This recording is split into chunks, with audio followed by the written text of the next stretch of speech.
Unhelpful thought patterns. Please note the name. It says unhelpful thought patterns. It doesn't say wrong thought patterns. Okay.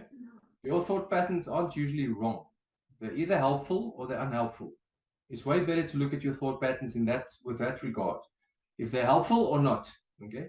So if they're not helpful, then you at least know if they pop up, you can do something about them. So it's way better to understand them from that point of view than from judging them. You do not want to judge your thought processes.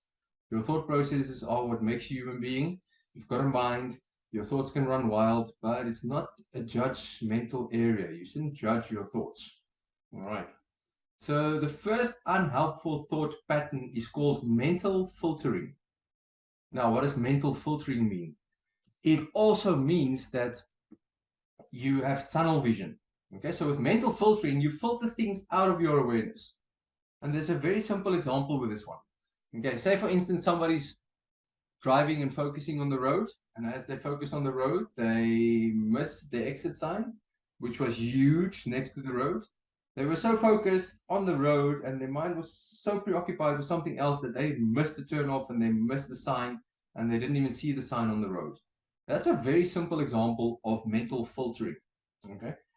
It's also your vision is based on your perceptual focus. So when you focus on something perceptually, that means you focus on it with your mind and your senses and your perceptions perceive what's happening.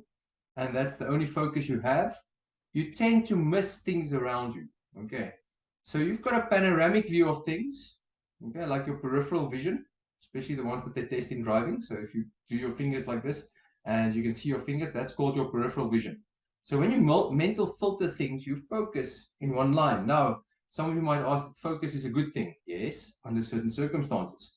But for life and for growth, tunnel vision is not optimal. Okay. Because tunnel vision can also lead to a lot of judgment, and especially judgment on ourselves. If your mental filter if your mental filter is activated when it comes to you as a person, you can miss a lot of things. For instance, I ask a lot of my clients to describe something good about themselves, something that's nice, something that's positive about themselves, and they struggle and they think here and there and they can get maybe one or two things. And when I ask them to describe something negative about themselves, they've got a whole list. It's very easy. They go through a whole list of negative things. It's like, yeah, I've got all these things, but the positive things are this big. Okay. Well, that's a good example of us being taught to focus on the negative stuff. Our tunnel vision has been filtered to focus on negativity, and we just don't even see the positive side and the positive effect we have on people and ourselves. All right. And it's ironic because some people think they don't have any positive qualities. But if we dig deep enough, if we ask the right questions, some of those positive things start to filter through. Okay. So mental filtering is unhelpful in that way. If you have tunnel vision when it comes to your life, your goals, your relationships, your finances, all those things can be hazardous to a peaceful life. Again, a life that's worth living and a life that's worth growing into. So mental filtering is simply that. You just filter out your awareness. Now, how to work against mental filtering? You must be aware. Awareness is the most important thing you can have in any situation. Okay? If you're aware that your mind is working in a certain way, you can change it. But if you're not aware that your mind goes off on a tangent and you just autopilot and you just run through life like a robot, then you cannot change anything about it. So mental filtering can be reduced by expanding your awareness. Now, do you practice that? Very simple first exercise you can do is when you're driving, if you are driving, in this country, most of us are driving. Like some first world countries, people can live quite a long life and not even own a car. But in this country, we drive a lot. When you drive, and you say you drive to work, and you drive the same road to work every day, observe the houses that you pass, the people that you pass, the corners that you pass, and see if you can see a difference every day in some of those things. Then you are expanding your awareness. Then you're not just focusing on the road, you're focusing on the road, the people, the houses. And it's amazing when you start to practice this, you'll see small things change very, very drastically. And your awareness starts to build better. Okay, and in my case, I've practiced this a couple of times, and the one day I came home to a property and there was a hammer on the wall that wasn't there before. And I asked the neighbor, but this hammer is lying on the wall, is everything okay? And he said, yeah, definitely, but how the hell did I notice the hammer? I'm like, because it's awareness. You just train. If you drive the same route every day, you'll notice changes. And that'll help a lot with your mental filtering process. Okay, to just build that awareness. Very simple exercise, very fun exercise to do. You always want to make things fun. You don't want to make them worse. So, second unhelpful pattern is called catastrophizing. Now, do you live in a catastrophic world or do you live in a peaceful world? Okay, you live in both. Because everything that's happening on this planet, if you spend a lot of time on social media, if you spend a lot of time connected to what's happening in the world and what worrying was about happening in the world, you'll see there's a lot of catastrophe happening in this world. But there's also a lot of good happening in the world. A lot of people that are doing amazing things. A lot of people that are promoting peace, promoting wellness, instead of all the catastrophizing things that are happening on this planet. Okay. Now, what do people do with unhelpful thought patterns that live in a catastrophic world? They tend to blow things out of proportion. They make them huge. Okay. And the funniest example I've seen of this was, I don't know, it was a couple of years ago on the news. There was this plane that had a bit of turbulence, and it just before it landed, I think it was a Boeing or something, it was a huge plane. And before it landed, it hit a bit of turbulence, and the landing was a bit dodgy, and the plane corrected itself on the strip, and it landed quite safely. But the people's accounts of what happened there was totally different. And I specifically remember one of the local Capetonians, one of the colored people staying there, explaining what he witnessed. But it sounded like a horror movie because he said, "You're on plane. There was lots of expletives. He was swearing, and the plane and everybody was going to die, and the plane was about to burst in flames." And I'm like, "Wow, that wasn't the reality, but that was how he explained it." So he was catastrophizing. That's a brilliant example. Okay, blowing things out of proportion when reality might be more simple. Okay, so it's important if you find your mind catastrophizing and going in circles and making things bigger than they are, just check what the reality is. Okay, because if you live in a world like that, you may get depressed. It might lead to depression. Because what is your mind busy with? Your mind is busy catastrophizing your existence and making your existence and your problems bigger than reality and bigger than this creation that we are living in, or this universe that we are living in. Okay, if you don't believe in a creation or anything. But the mind cannot go bigger than this reality. Right? Your mind cannot make the problems bigger than this reality if you just question it. Okay. If the plane didn't explode, the plane didn't explode. Ask the mind for evidence. So for instance, if you're not good enough, I get that a lot. Okay, people don't feel that they're good enough for something. If you're not good enough for something, start questioning the reality. Is it true? Are you not good enough for what specifically? Are you not a good enough life partner? Not a good enough wife or husband? Not good enough for making money? Not good enough for looking after your health? Then you go, okay, then you've got a specific target. I'm not good enough looking after my health, seeing that we're going to talk a bit about weight loss. Okay. If you're not good enough looking after your health, then you go, okay, what's the reality? What is inhibiting my health? Is it the stuff that I eat? Is it the emotions? Is it the habits? Is it what is it? There's only a couple of things that inhibit health. Now, if we want to do weight loss and we have unhelpful thought patterns, those thought patterns reside in your subconscious mind. Now, people want to do weight loss via subconscious work, okay? Because subconscious work is actually quite popular in the realm of weight loss, and it's also called hypnosis. I started calling it subconscious work because people have a bad connotation to the word hypnosis and hypnotherapy, and they have all these things that they see in shows, but subconscious work is what we all do. Your self-talk is subconscious work. Your affirmations, the things that you say a lot, that's subconscious work. The places you allow your mind to go, the fantasies, the visualizations, the emotions connected to that, that is subconscious work. Okay? So where are you guiding it to?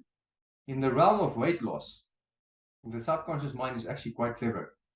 You can gain weight if there's physically nothing wrong with you and medically nothing wrong with you, and all the medical tests say this is fine, you shouldn't be putting on weight, then you know you've got a problem. Okay. But before you start catastrophizing this event of you not losing weight, and people are, I've heard some people, no, I look like a bus. And I'm like, sure, okay. I've seen a bus and I've seen you, and you don't even look close to something that resembles a bus. But that's a saying that they say. I look like a bus, or I look like a truck, or I'm huge, or I'm obese, and then I'm like, wow. You look at the person, it's not really the case. Okay, so that's catastrophizing. Now, that self-talk, what does it do to your subconscious mind? It plants a little seed in your subconscious mind that is emotionally charged, because nobody wants to feel overweight. Nobody wants to feel that they're not loved. Nobody wants to feel I'm pretty. Nobody wants to feel useless. So that emotion charges that suggestion that goes into your subconscious mind, and that subconscious seed is planted. And now you keep on repeating the mantra, I look like a bus, I look like a bus, I look like a bus. What's your body going to do? Eventually your body's going to respond and say, oh, well, then we need to look like a bus. And then get bigger and bigger and bigger. And it's ironic because the mind power thing that you have is actually amazing. There were studies, there's lots of studies that's been done surrounding mind power and the ability of the mind to change the body. It is not a disputable fact anymore. Your thoughts change your physical reality. It changes your physical body. It can cause illness. It can cause wellness. Okay, you just have to decide. So when we do subconscious work with weight loss, it is part of an actionable program. You can think yourself thin, yes, definitely. If you do mantras daily, you think yourself thin. You don't have guilt surrounding food. You don't have guilt surrounding your sexuality, especially for females. Okay, because if your body needs to adjust and expand to make yourself ugly so you're not attractive to men, that's the way the subconscious thinks. Say something bad happened to you when you were younger, you were sexually molested or abused, and now your defense mechanism is you put on weight so you're not attracted to men, so you don't pay, so men don't pay attention to you. That happens a lot, okay, especially in the female arena. Females don't want to look pretty because they don't want the attention, because look what it caused when they were younger. Right, valid fear, valid thing to be aware of, but realistically, it's making you feel bad about yourself, and that's not really what you want to do. Okay, and loneliness. If some people eat because they feel lonely and they were younger, and that subconscious trigger went and the food gave them fulfillment, the food emptied, filled up some or other desperation that they had when they were younger, then they'll stick to the food. No matter how much your logical mind says and tells you, listen, this is bad for me, you'll ingest the food and it'll be great and you'll feel great, but only for a little while. And then you'll pick up the weight and you'll feel depressed again. Okay. So it's important to understand that the subconscious realm is real.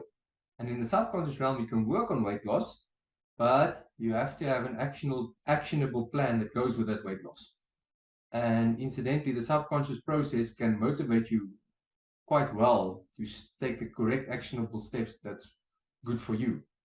But you need to equilibrate what the reason is you want to have weight on your body, why you think your body needs the weight, what your body is trying to communicate with that weight. And I know it's a bit weird and becomes quite a weird conversation to have with someone, but it's the reality. Okay, your subconscious mind is weird, plain and simple. It's a very, very weird realm to play in.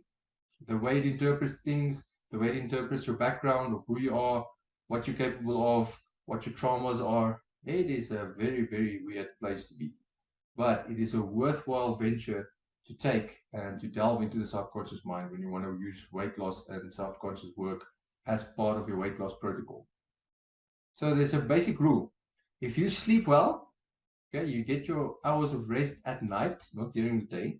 Okay, if you sleep well during the night, if you have a relatively healthy diet, if you drink enough clean water, and you get at least 3 to 5 exercise sessions a week. And exercise doesn't mean you have to go to gym. Just walking for 14 minutes will release the right hormones into your system if you walk at a good pace. If those things are covered and you're still not losing weight, then you can start maybe delving deeper. But don't start catastrophizing, going, okay, yes, I'm overweight now, and I'm doing everything I can. I love that one. It's like, I've tried everything I can to lose weight. And I'm like, okay, let's go step by step. What is the everything? There's about 8 billion people on this planet. Have you tried everything that they've tried to lose weight? I don't think so. So let's go systematically and see what the mind interprets as everything. Okay, because everything is just an umbrella term, and now you're throwing everything at the body, and the body's like, yeah, I think you're lying. I don't think we've tried everything. Have you tried resting well? No. Have you tried dieting? This is a good one because people love dieting, but incidentally, most diets fail. Why do most diets fail? Because it's very, very difficult to change your habits of dieting. Okay. Instead of making small adjustments, people are trying to leap too big, leap too far, and make too bigger adjustments in their diets, and that always fails. It's very, very rarely that the diet works for people because your basic dietary needs. And if you look at it, you more or less eat the same foods. Okay, if you really, really take note of your food that you eat in the month, you'll see there's a certain pattern. How many different breakfasts do you have every morning? Every day of the week, do you have a different breakfast? I doubt it. You have 2 or 3 maybe 2 types of breakfast, but eventually it'll wean off. You'll only have like 2 or 3 types of breakfasts, and then you check what you have and what you put in your body. Okay, and our diets are not that complicated. The fresher the diet, the better. We all know this. But then the sugar comes in, alcohol comes in, and unfortunately, alcohol for females is a worse poison when it comes to weight loss than for males. It's weird, but the female body and alcohol reacts very badly if they want to do weight loss. So if you're drinking while you're having a weight loss program, sorry, you're making life very difficult for yourself. And then people go, oh, but even if it's only one a day, it's like, yes, even if it's one a day, one drink of alcohol has an effect on your body. Okay. But if you have like 2 to 3 drinks in the evening, you cut it off to 1, then awesome. Then you know you're making progress, at least. Okay. In the weight loss department, and even in the health department. So question your reason for weight loss. Question your actions that you are taking to achieve your weight loss goal. See and discuss with your body the reasons why it is picking up weight. That is a weird one, but I promise you, if you start playing with that one, the whole world opens up. Okay, and usually it's been the body got attention that it didn't want, especially in the realm of females. Okay, in males, the experience is worthlessness, feeling unworthy, and not capable of doing anything. So why bother? Why look after yourself? Why try and keep your body in shape? What the just autopilot? Okay, there's so many different reasons for people picking up weight. So that's where tunnel vision comes in. If you saw somebody losing weight, they discovered what weight they were losing, and they had a program, then you go, okay, but I love this program, this must work for me. Not the case. Okay, you must find your own unique program. Don't be tunnel visioned at times when that happens, especially when you go into a weight loss program or subconscious work.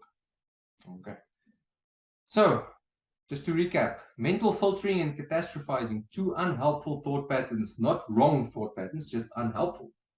Now there's 10 of them in total. I just did this tonight, the 2, because as I said, I'm hosting a webinar on all 10 of them next Wednesday at the same time, 7 o'clock. And then we're going to go into them with more detail, more visual representation of what they are and how they work. And when it comes to weight loss and subconscious work, please incorporate your emotions, your questioning, your reason for weight loss, and your statements that you tell yourself. I see a lot of girls I've worked with in the gym and in training facilities. They say, yes, no, they are training because they want to lose weight. This body has to lose weight. It must, it should, I'm going to. And it's like, wow, you're punishing your body for gaining weight, and now you're training with that mentality for the body to lose weight. That's not a good mentality to train with. Rather, celebrate and use training as a tool to show your body what it's capable of doing, and then it's amazing what happens. Okay, so you don't want to punish yourself with training to lose weight because the body now has become overweight. You want to tell your body, okay, I accept this overweight situation. I'm going to walk a journey with you where we're going to lose weight, and I'm going to celebrate what you can do, and I will walk this journey with you. No punishment, no judgment involved. Okay, I always tell people, your subconscious mind is like a little child. If a little child comes to you and shows you something precious, and you just dismiss it out of hand and say, how stupid, That's wrong. That's stupid. How can this rock be a butterfly? It's a bloody rock. What do you think is going to happen to that child? That child's going to draw back, close up, and not share much with you. The same with your subconscious mind, your body. If you keep on telling your body, you are disgusting, look at this is fat, oh, I'm not happy with this, I'm not happy with this. What's going to happen to the communication with your body and your journey with your body? It's not going to be healthy. You are going to retract and you're not going to know why. And it's going to feel like you're bumping your head against the wall and you're hitting obstacles the whole time. And that's just with your physical body. Now, what happens to your thoughts in the background if you do that the whole time? Okay, so self-talk, watch it. Readjust your self-talk to actually simulate something similar that you would have a discussion with somebody that you love. If that's your animal, if that's your dog, if your cat, okay? People talk amazingly, in an amazing voice with their dogs and their cats. It's like, woo, but then they talk to themselves. It's like, ooh, it doesn't sound like the same voice. Okay, like, oh, yippee, look at my doggy. Oh, look at my cat. It's like, okay, but good. Now use that voice with your fat cells. Oh, hello, beautiful fat cells. I'm going to take a journey with you and we're going to fix this body and we're going to improve it. But these fat cells are so cute. I'll see how long they last. Okay, so have fun with yourself. Just don't take the body too seriously. You're going to lose it in any case. It's going to become older.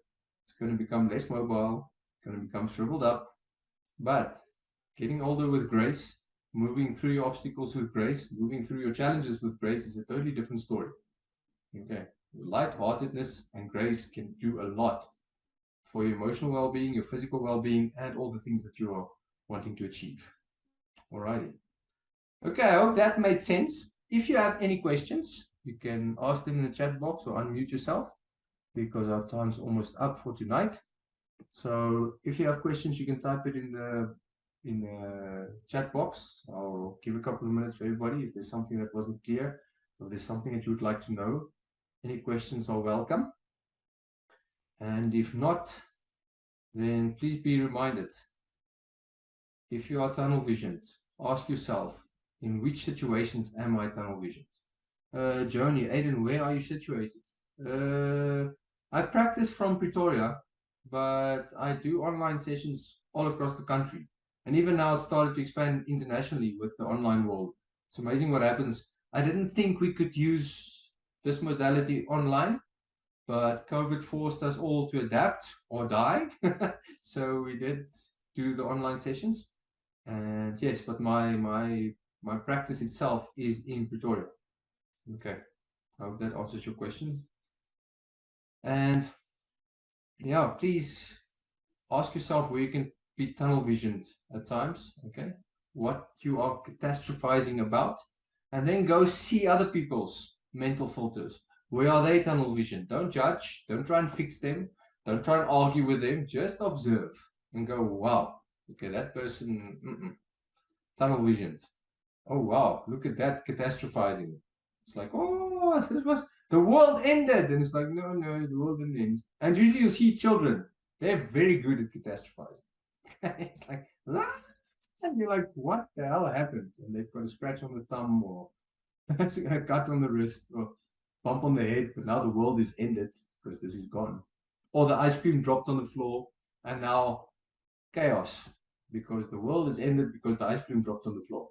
Okay, so if you observe those things, you talk to yourself and go, okay, but where do I react like that? In which situations can I catastrophize the situation? I know people that do this. If they do this, how can I better myself? How can I do this? And just be patient with yourself as you go along these things. Okay.